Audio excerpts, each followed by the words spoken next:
Good afternoon. Dwayne here, Tack Room Bible Talk.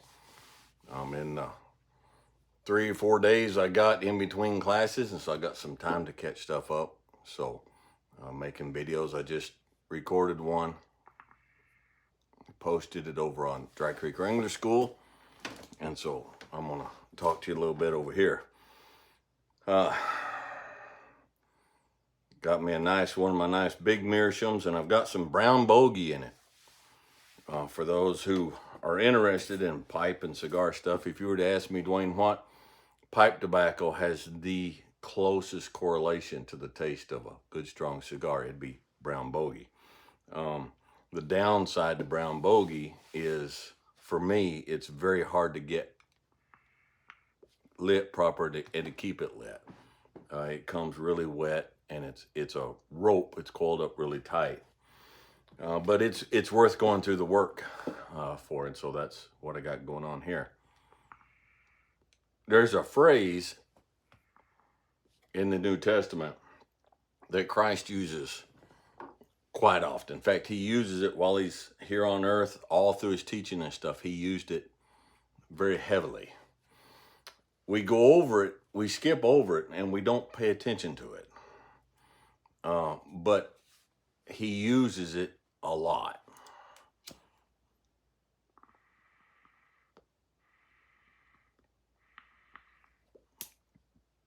That phrase is, he that hath ears to hear, let him hear. Now, by default, that means equally that there are those who do not have ears to hear. Now, there was one point where Jesus had gone back to the town he was raised in, and he preached his message and he taught the people. And it says they rejected him. This is the little boy that grew up here. We watched him grow up. We know his mom. We know his half siblings. We went to school with him. And he said, prophet is not without honor, except in his own country. And then it said he left, and except for healing a few sick folk, he could do no miracles there because of their unbelief.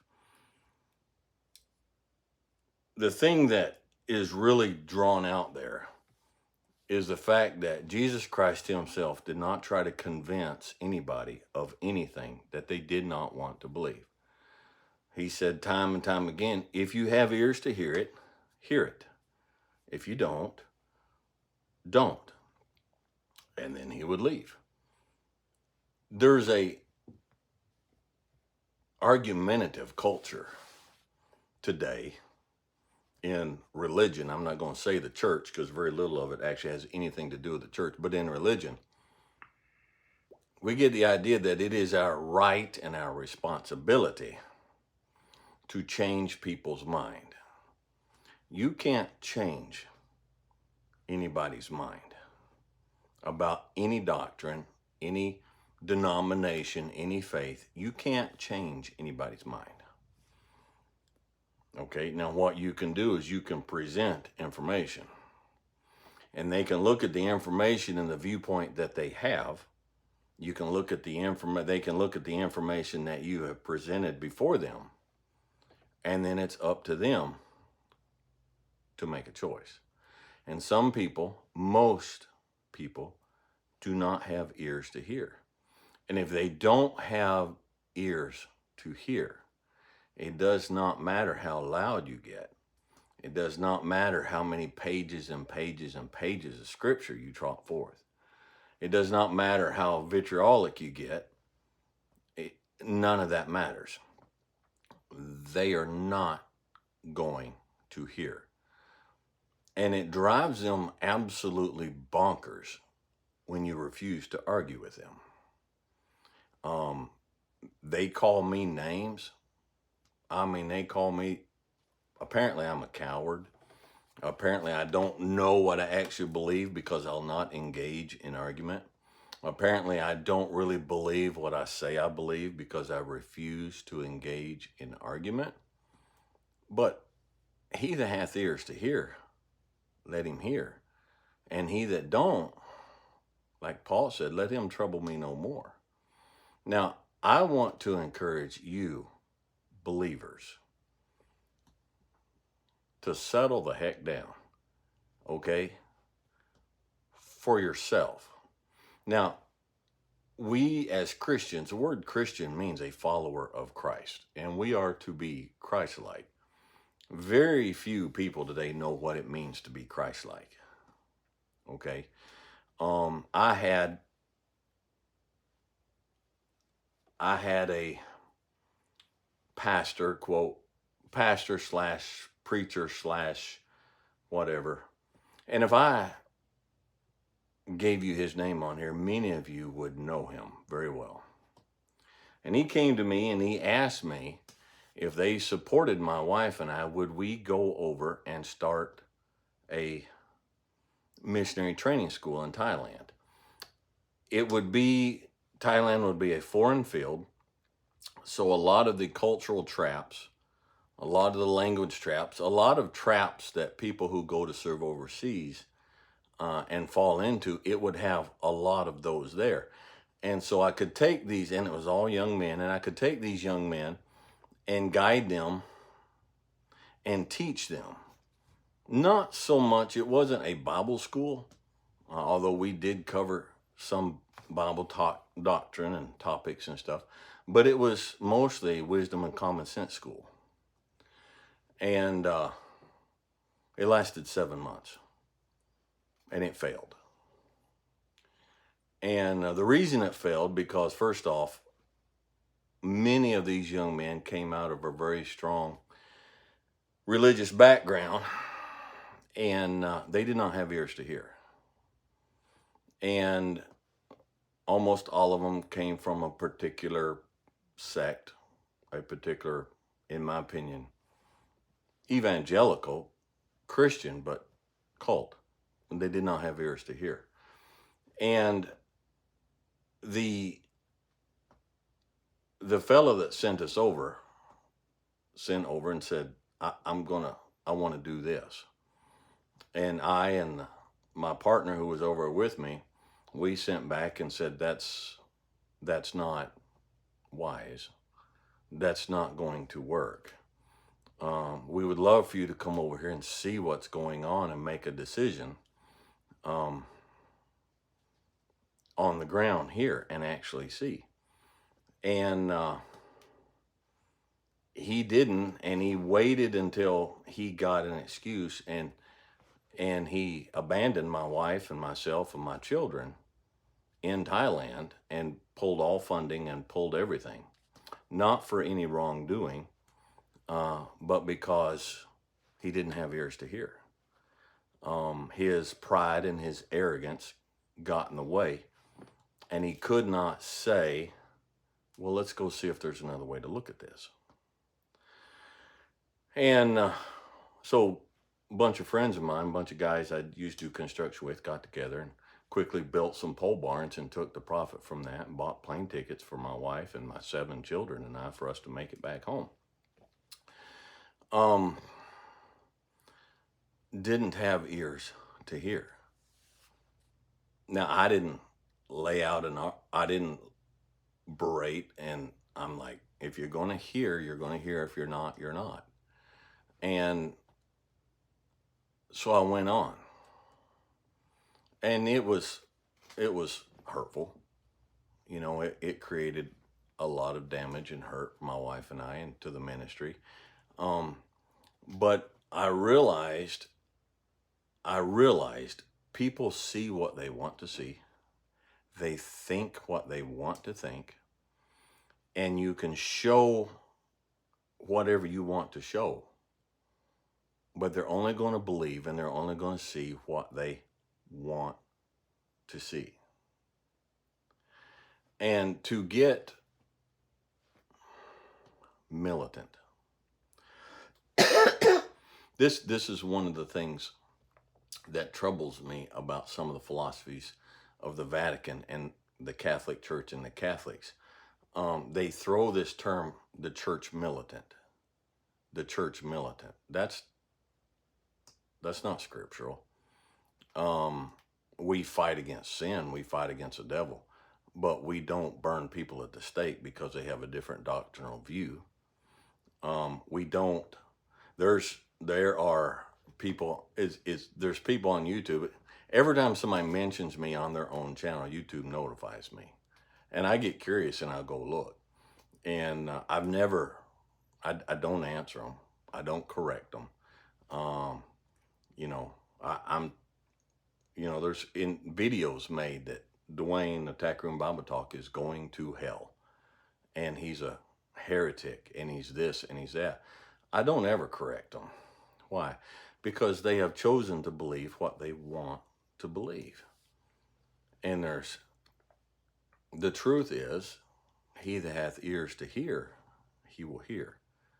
And he that does not, will not. And there is no point, there's no wisdom, there's no profit, there's no value, there's no way forward in speaking to someone who has their finger in their ears going, blah, blah, blah, blah, blah, blah, I can't hear you. Jesus didn't even do that. We had meeting here. We have meetings now here at the house every Sunday morning, just about. And I told him this week, I said, the very first passage of scripture in the Bible, the very first verse says, in the beginning, God created the heavens and the earth. Now, what is missing from that? There was no trying to convince you that there is a God. There's no trying to convince you that God is the creator, that God is powerful. There is no scientific explanation. There's nothing. There's just, here's the truth. In the beginning, God created the heavens and the earth. He that hath ears to hear, let him hear. And he that doesn't, me trying to convince you, doesn't make a difference. That's the very first verse in the Bible. And so don't have a long video today. For you true believers out there that are settled and you know the truth, when the opportunity arises, give the truth.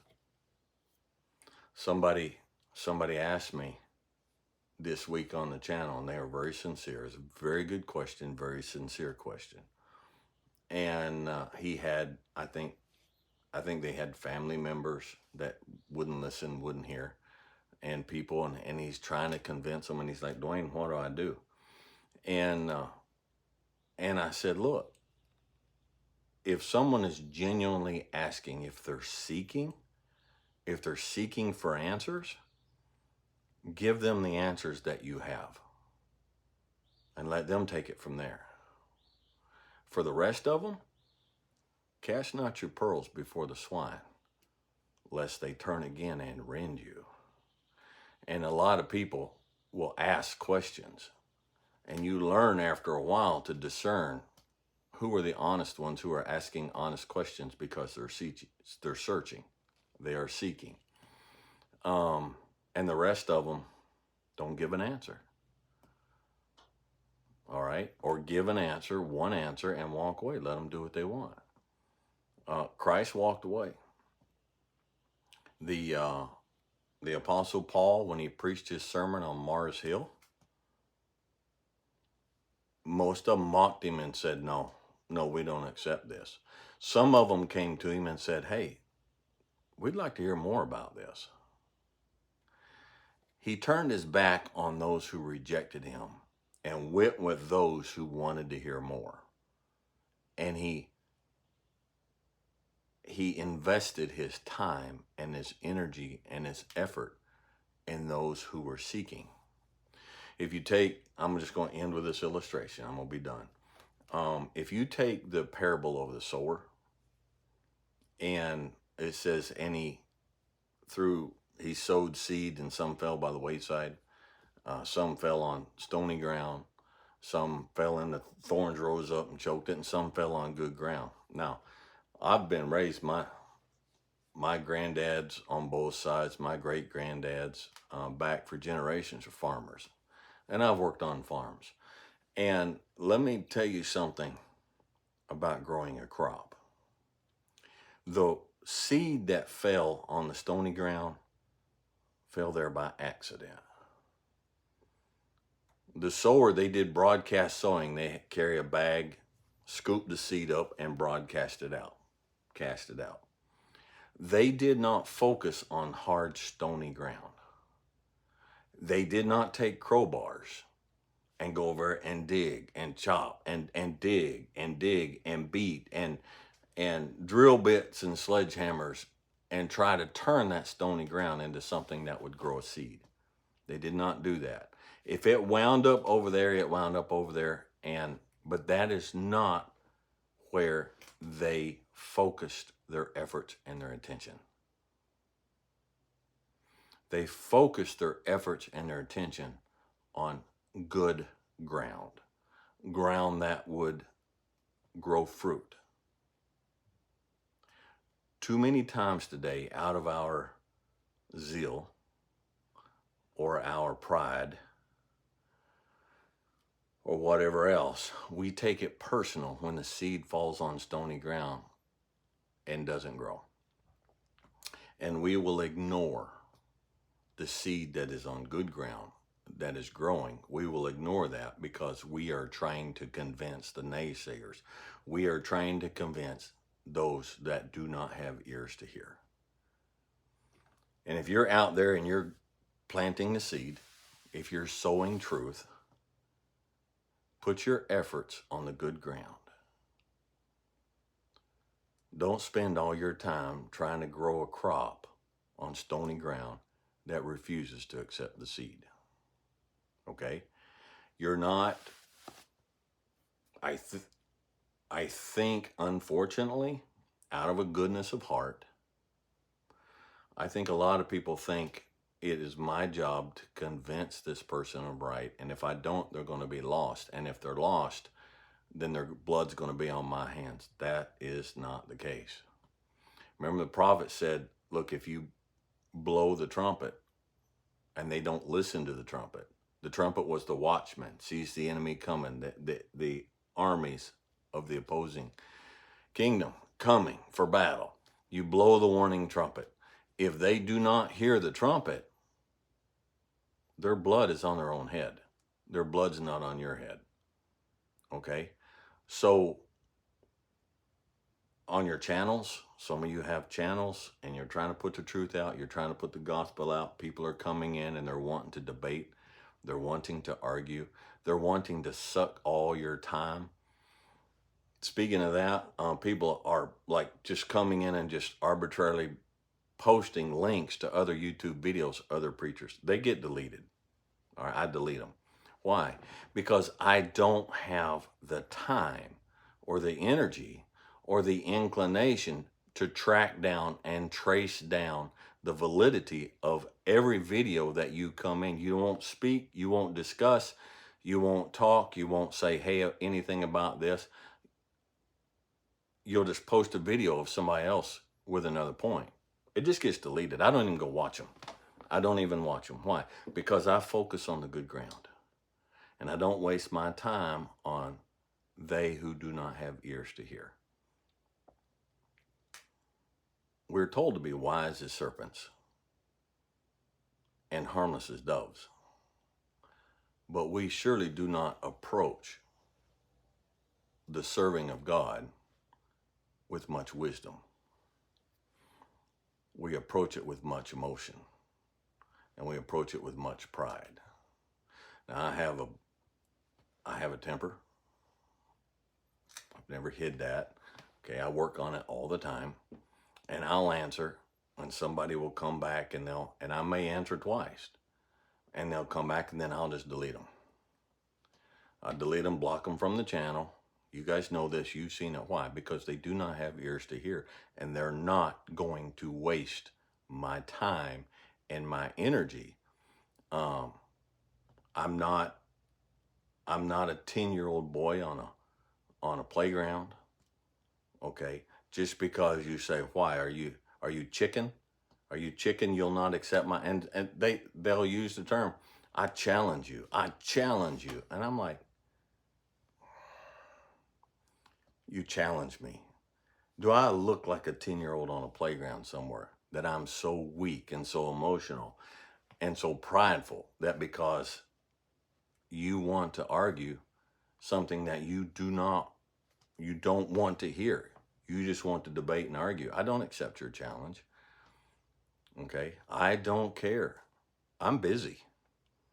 I'm busy. I got stuff to do. I got stuff to do. And that stuff does not include trying to convince those who refuse to be convinced. And Christian, you will have a lot more fruit. You will have a lot more success. You'll have a lot more peace and victory while doing it if you stop trying to crowbar the rocks and just focus on the seed planted on good ground. Okay? I hope this helps somebody. This very much applies to pastors and preachers and teachers but just the common Christian out there. Most of the world doesn't want to hear. Throw the seed out there and then just deal with those who respond positively. Might be a new concept for some, but think about it, pray about it, study it, and then practice it, and see if you don't take on a whole new dimension in your service for Christ. Okay? Anyhow, we'll talk to you guys next time.